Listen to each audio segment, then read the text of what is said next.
അസ്സലാമു അലൈക്കും വറഹ്മത്തുള്ളാഹി വബറകാത്തു. ഭർത്താവ് മരിക്കുന്നതായിട്ട് സ്വപ്നം കണ്ടാൽ എന്തായിരിക്കും അതിൻ്റെ വ്യാഖ്യാനം? ഓരോന്നിനും ഓരോ വ്യാഖ്യാനങ്ങളുണ്ട് കേട്ടോ. ഭർത്താവ് മരിക്കുന്നതായിട്ട് വ്യാഖ്യാനമുണ്ട്, ഭാര്യ മരിക്കുന്നതായിട്ട് വ്യാഖ്യാനമുണ്ട്, മൂത്താപ്പ, മൂത്തുമ്മ, എളാമ, എളാപ്പ, മക്കള്, ഭാര്യ, ഭർത്താവ്, ഇതിനൊക്കെ വ്യാഖ്യാനങ്ങളുണ്ട്. ഇവിടുത്തെ വ്യാഖ്യാനം എന്താണ്? ആദ്യമായി നമുക്ക് മരണത്തിൻ്റെ വ്യാഖ്യാനം പറയാം.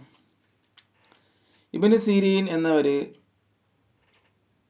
മഹാനവരുകളുടെ ഉസ്താദായ അബൂ സഅദ് റഹിമഹുമുള്ള പറയാണ്, ഒരാൾ മരണം കണ്ടാൽ അതിൻ്റെ വ്യാഖ്യാനം ഒരു കാര്യത്തിൻ്റെ മേൽ പശ്ചാത്തപിക്കുക എന്നാണ്. അപ്പോൾ എന്തെങ്കിലും കാര്യങ്ങൾ തെറ്റുകൾ ചെയ്യും, അതിന് മേൽ പശ്ചാത്താപിക്കും എന്നായിരിക്കും. പിന്നെ നമുക്ക് വേണ്ടപ്പെട്ട ഒരാൾ മരിക്കുന്നതായിട്ട് കണ്ടാൽ കേട്ടോ, ആ കാര്യം മുകളിൽ കഴിഞ്ഞു. മരണത്തിനെ കുറിച്ചുള്ള കാര്യങ്ങളോട് ഇനി നമുക്ക് വേണ്ടപ്പെട്ട ഒരാൾ മരിക്കുന്നത്, ഇതിൽ ഭാര്യ ആവാം, ഭർത്താവാം, ആരുമാവാം, നമ്മുടെ കുടുംബത്തിൽപ്പെട്ട ആരുമാവാം, വേണ്ടപ്പെട്ടവരൊക്കെ. അപ്പം അതിൻ്റെ വ്യാഖ്യാനം നമ്മുടെ കാര്യങ്ങളിൽ കുറവ് വരും എന്നാണ്. ഇതുമായി ബന്ധപ്പെട്ട വിഷയം നമ്മൾ മുന്നേ സംസാരിച്ചിട്ടുണ്ട്.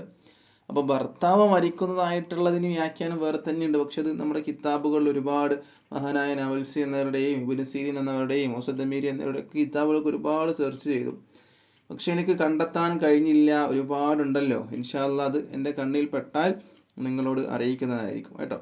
അപ്പോൾ ഭർത്താവ് മരിക്കുന്നതായിട്ടെന്ന് പറയുമ്പോൾ നമുക്ക് വേണ്ടപ്പെട്ട ആളുകളിൽപ്പെട്ട ആൾ തന്നെയാണ് ഭർത്താവ് എന്നുള്ളത് അല്ലേ. ഭർത്താവാണെങ്കിലും ഭാര്യയാണെങ്കിലും മക്കളാണെങ്കിലും മൂത്തുമ്മയാണെങ്കിലും ഒക്കെ നമുക്ക് വേണ്ടപ്പെട്ട ആളുകളിൽപ്പെട്ട തന്നെയാണ്.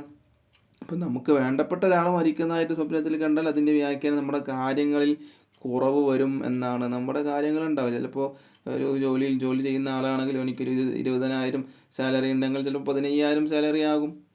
അങ്ങനെയൊക്കെ ആവാം, അങ്ങനെയും ആവാം. ഒരു ഊഹം പറഞ്ഞതാണ് കേട്ടോ.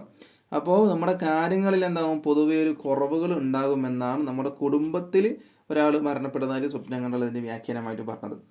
അപ്പോൾ ഇതുപോലുള്ള വീഡിയോസ് നിങ്ങൾക്ക് ദിനവും ലഭിക്കാനായി ചാനൽ മറക്കാതെ സബ്സ്ക്രൈബ് ചെയ്യുക.